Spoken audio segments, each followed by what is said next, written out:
Hey y'all, it's Amanda. Welcome back to the channel. Today we're talking about books for Autism Awareness Month.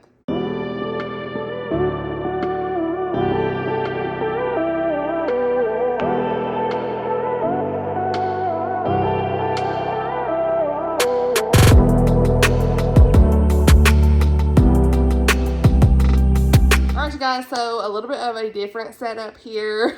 So this is the first video you're seeing from me on this. I'm super excited about this video to share some of my favorite books that have representation for autism. As an autism mama, this means so much to me. I have several books that I have loved. We have some middle grade, general fiction, some romance, and some that I haven't necessarily read that I'm looking forward to reading, and some that I actually saw on Instagram from a friend on there that I will share as well that they recommended, and then some nonfiction. So the video is going to be sectioned off in that order of middle grade, general fiction, and just nonfiction at the end of the video. So yeah, but let me explain the setup here, honey. So we've got these built-in bookshelves that have been in our house forever, and we've never really used them for that. I think for a while they had some pillows sitting there and, you know, DVDs and things like that we just weren't using. And so the hubs was like, look, you've got so many books, just put them in the bookshelf and let's see how that goes if little man doesn't bother them. So for right now, they're there. If he starts messing with them, we may have to do something different, but thought it'd be kind of fun, at least for now. So yeah, but for this video, let's go ahead and just dive right in. I'm going to start off with the middle grade books, and some of these I may not go into too much depth. If I have reviews, they will be linked down below. First on the list, of course, is Rain Rain by Anne Martin. This book touched my heart in so many ways. I think they say Asperger's in this, but that's no longer recognized as Asperger's. It's all under the autism spectrum, so I want to still include this for that. And Rose is obsessed with homonyms, okay? And so the first little bit of this, you get through some of her homonyms and you just see her special interests as a child. And so she is super excited that her own name is a homonym, and so she ends up giving her dog Rain a homonym. In case you forgot what a homonym is, this is a homonym. Rain, rain. It sounds the same, spelled differently. It's a homonym. So she names her dog Rain, and he goes missing one day in a, I want to say it was a hurricane, and so she is out there looking for him, and her father is struggling. He's not very good to her. School's tough for her. He is a single parent trying to raise her, and like he just has a lot of frustrations. And from a parent's perspective, I really felt like he needed help. You don't like the father by any means in this book, so take me with a grain of salt with what I'm saying, but somebody needed to help him, and he could not do this by himself. Like, he needed assistance. If he would have let someone help him, things would have been so much better. And so yeah, I'm just gonna leave it at that. But her journey through this book was powerful. I loved her character so much. She was just a great character, all about doing the right thing in this book, and loved her uncle. It was just such a great story. Highly recommend. Then we have A Kind of Spark by Elle McNicoll. I love this. There's actually a sequel coming out to this, or prequel, I should say, later this year. I think there's a novella, but they're like redoing it to come out later this year, I saw. So I've not really looked into it too much. I think it's about one of the sister or something like that. So in this book, we have our main character of, I believe it was Addie, and her sister, Kitty. And I'm not sure if I'm saying the names right, but we're here. So this is an emotional read. It took me through it because this young girl is autistic, and she is going through sensory overload and bullying, and even the teacher is downright awful to her. And like, reading through this teacher doesn't need to be a teacher of any special needs child, and you just really feel for the girl in this story. And I love where the things ended up, of course, but also set in Scotland. And in this book, you are talking through all of the Scotland witch trials and things like that. They're talking about it in school, and she gets really interested in that, and she feels like they were different, just like she's different.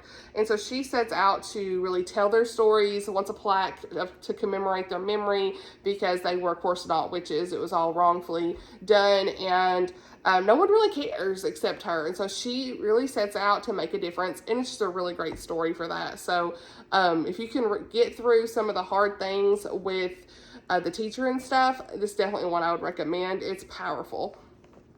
Then I have one that I have not read, but I want to include it in here, and that is Rules by Cynthia Lord. I picked this up recently, meant to read it before this video, and of course I did not, but it's a middle grade story, and it says 12-year-old Catherine just wants a normal life, which is near impossible when you have a brother with autism and a family that revolves around his disability.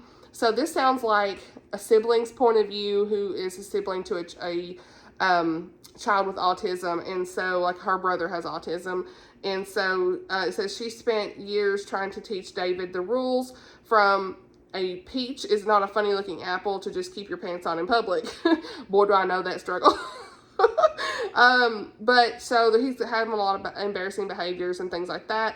And this summer, Catherine meets Jackson, a new sort of friend, and Christy, the potential next door friend she's always wished for, but it's her own shocking behavior that turns everything upside down and forces her to ask what is normal. And so this is definitely one that everyone talks about. It's got the Newbery Honor Book and the Schneider Family Book Award, and it's definitely one I want to read maybe in the next year. So it's going to be on my list. But I want to mention it for if you guys would like to check that out more from that sibling point of view. Also, I have one called A Boy Called Bat, and I don't have the synopsis or anything in front of me, but the author is Elana Arnold, and I remember really enjoying this. I read this a couple of years ago, and it was just like, they didn't say anything about him being autistic, but you knew he was different, and he had this special interest in animals, and he has like a pet skunk, and it was just adorable, honestly. Like, the parents were adorable. It was one of those feel-good stories that you just love to read, and he just happened to be autistic, and the family was just so supportive of him, and I just remember really loving that. So that's like an honorable mention that I want to say as well. It's like a series, and I've only read the first one. Actually listened to it on audio, and it was really good for that. So good audio. So those are the middle grade books that I had for the list. Let's go into general fiction recs, okay? So we'll talk through the ones that I physically own, and then I'll pull up from Alicia's Always Reading. If I can say it right. I'm pretty sure it's Alicia. It's A-L-I-C-I-A. Is that Alicia? Girl, sorry, my name's.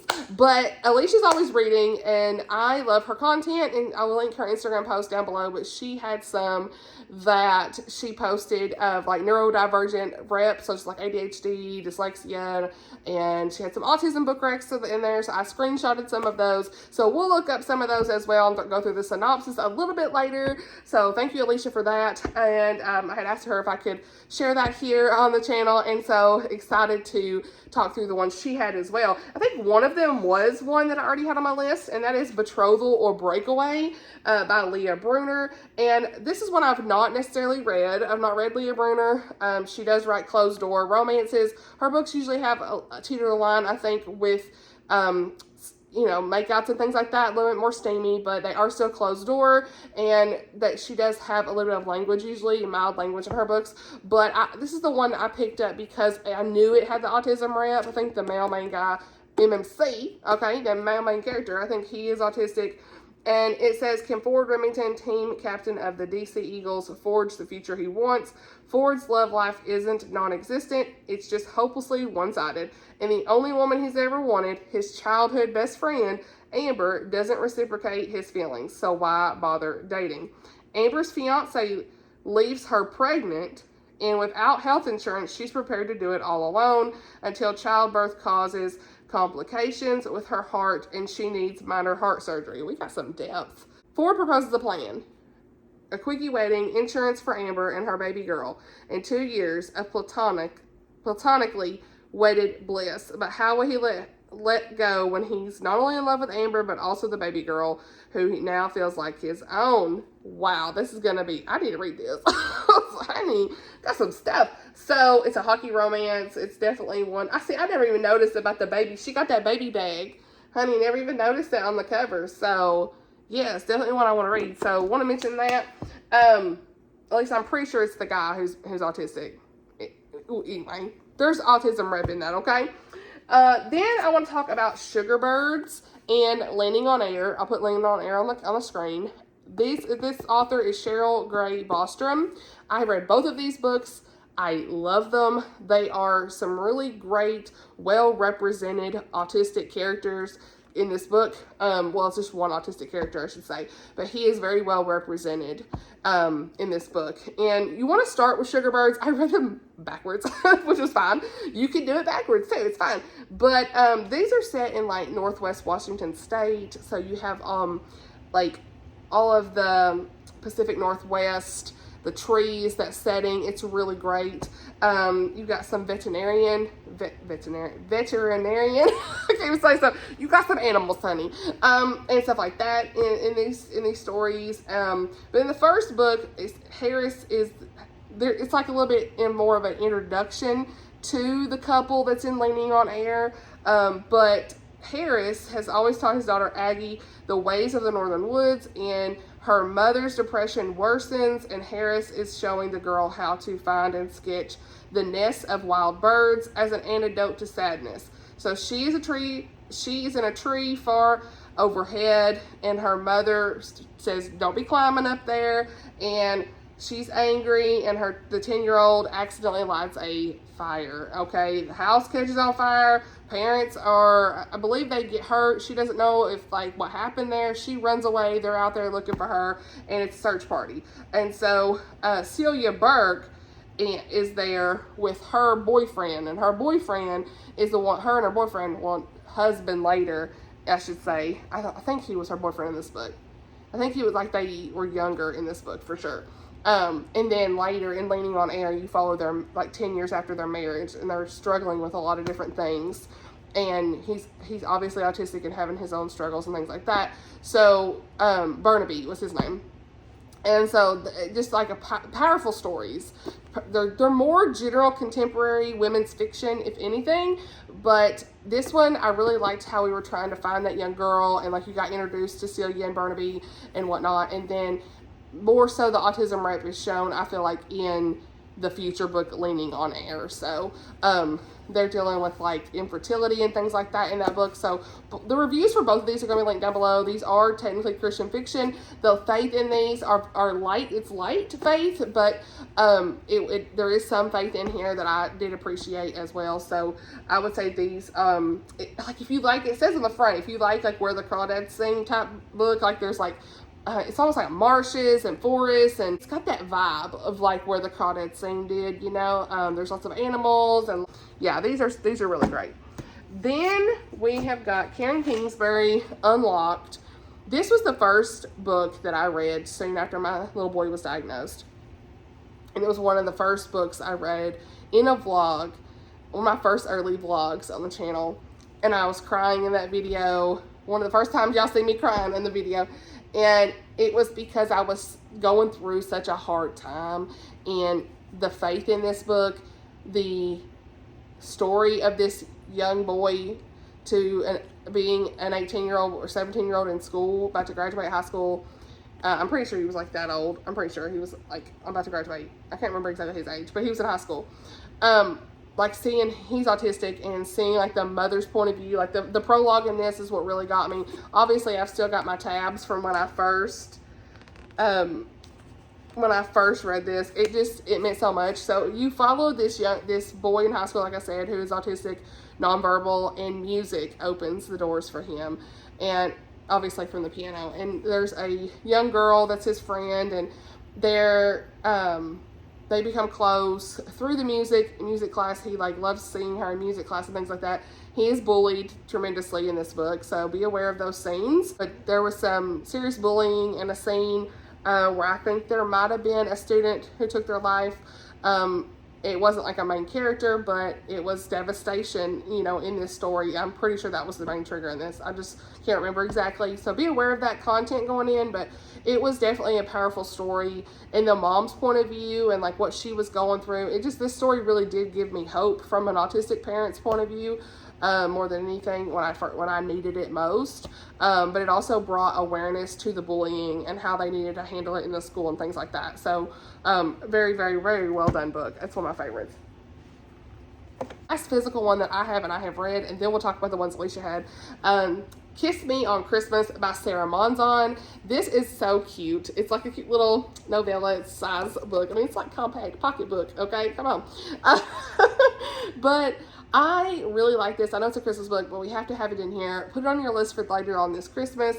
It was super cute. It's about this single mom. Her little boy's autistic, and they're getting on a plane and struggling and stuff. And he, you know, with all of those different aspects of trying to get on a plane and traveling, and she is having to go, I think someone in the family is getting married, if I'm right, and so like she was having to travel with her son, and they end up meeting this guy at the airport, and it ends up being like a famous YouTuber that her son watches, and lo and behold, the famous YouTuber is like in the wedding with friends and things like that, so like they hit it off. It's super cute, one of my favorites.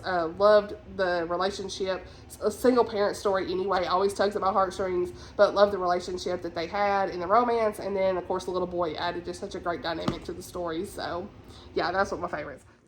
Okay, so the ones that Alicia had on her post, first we're going to talk about a rom-com, How to Find Love When You're Weird.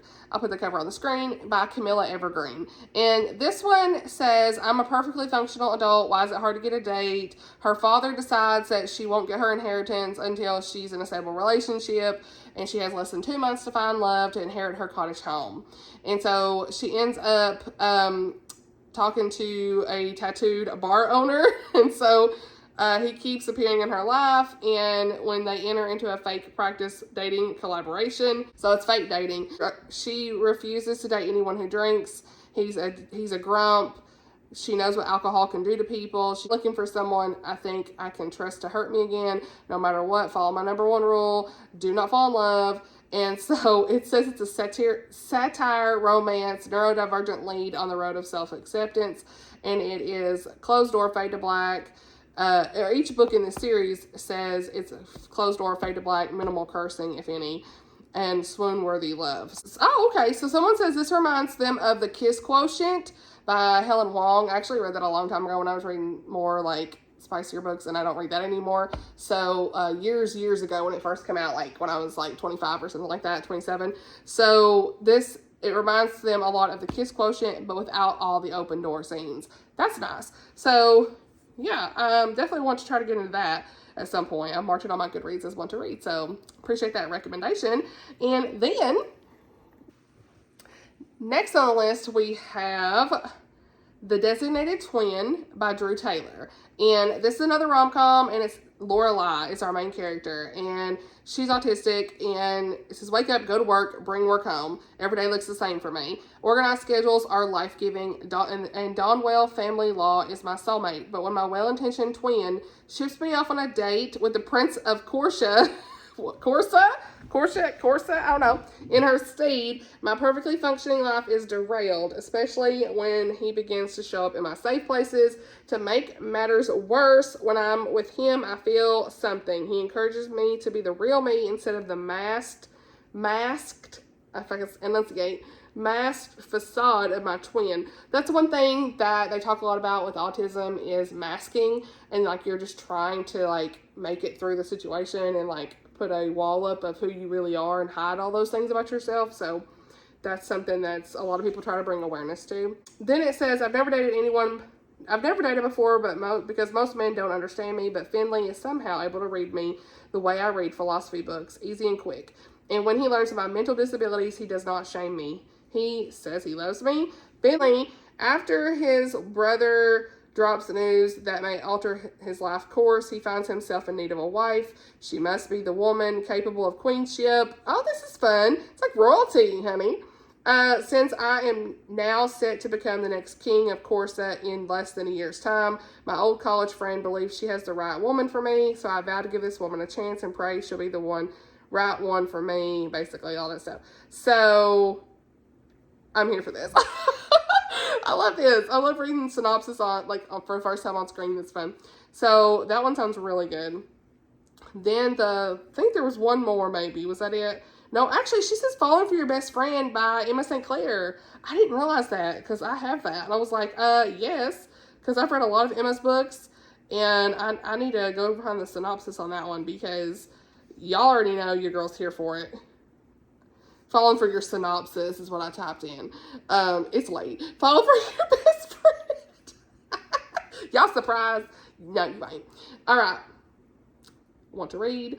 All right. So this says, I know how this story ends, and not with the best friends falling in love. Even if Chase checks all my boxes and then some, he's the perfect guy, and he deserves the perfect girl, which, to be clear, is not me. I knew one day I would have to let him go. I just didn't know it would be so soon, or that my traitorous friends would be the ones setting him up with a string of potential girlfriends. Now I have an impossible choice to make. I can watch him find love elsewhere, or I can throw my hat in the ring and face my biggest fear, one not even he knows. The 12 Holidays. This is is it the Love Cliches? I've read that one, the 12 Holidays, last year, so I want to read this series. I've not really read through it. So there is a diagnosis in this, and she knows she's different. Okay, I need to read this, for sure, for sure. I'm here for it. All right, so I think that might be all I had for it. Let's talk about nonfiction. These are in no particular order at all. First, I have got The Other Side of Special by Amy J. Brown, Sarah Klein, and Kari M. Holt. And this is so good. It was a Christian nonfiction about just navigating your life as a special needs mom. I can't say much more than that. I mean, these three women tell their stories. I think there was autism and other disabilities represented in this as well. And it just talked about how like to navigate your feelings of isolation and guilt and all these things, and how to really talk to the Lord through those processes. Just like it says here, if you're yearning for a companion on what can be a lonely road, The Other Side of Special reminds you that you're not alone. Your best is good enough, and even on the hard days, there are blessings to be had, and that is so true. So definitely one I would recommend. Now the next one, and I keep the cover on this because this is a reality, okay? And it's also this reminder that life is not perfect, and you're gonna have these things happen, and it's okay, right? This book, and you can see that my little man, he got this. I don't know what happened. I come home one day and it was ripped. So I keep it on here as a reminder that life is messy, but the Lord is still good through it all, no matter what. So this was one of my favorite books of last year. This was one the publisher actually randomly reached out to me to honestly read and review. It's Finding Kind by Kari A. Baker, and her son, 13-year-old son, I want to say, wrote like the foreword. And this is Discovering Hope and Purpose by Loving Kids with Invisible Neurological Differences. Highly recommend this book. It was just an amazing, amazing read. There were so many things in this that I highlighted and I want to go back to. Like lots of highlights and things like this in here. I mean, it was just profound, and the way she told her story and talked about how good God had been in their lives, and was honest and just said, you know, hey, like the struggle of the diagnosis and what they felt at first. Like, I was so seen in this book more than anything. It was one of those moments of, wow, yes, amen, amen. Lots of amens written down in this book. And she's the kindest person. She's like, they have like the Kind Families organization as well, and they have like a podcast, I want to say, it's, the Kind Families podcast. And, you know, she's been on this journey since it says 2014 when her son was diagnosed. And so, you know, she is somewhat on this other side. You know, it's a journey of the introductory period, and now she's on a different side of things. And I really appreciated her insight in this book, specifically. So, and lots of good faith moments. I love Christian nonfiction specifically for special needs parents. It's a different perspective than just like there's one in here that's like just general nonfiction. It's a little bit different. I find it good still, but I still really enjoy the Christian nonfiction specifically for the faith elements. One I want to mention that I'm not quite done with is How to Build a Thriving Marriage as You Care for Children with Disabilities by Kristen and Todd Evans. This is really more like a workbook when I got into it, and so it was on my list to read this year. I got maybe like 3 chapters in, and it was asking a lot of questions and things. So this is really something that Blake and I probably need to go through more. But if you have like your spouse and you're wanting to go through this together, I mean, like, it's one of those things of like your skills, how to pray together. I didn't, you know, step 1, step 2, step 3, recommit things, like writing down things. So I think this would be good for that if that's something you're looking for. And it, of course, has a lot of good faith elements in this one as well. So, this is one I've not read either, and that is The Life We Never Expected by Andrew and Rachel Wilson. Hopeful reflections on the challenges of parenting children with special needs. And this is a Christian one as well, published by Crossway. And it says, Andrew and Rachel know what it means to live a life they've never expected.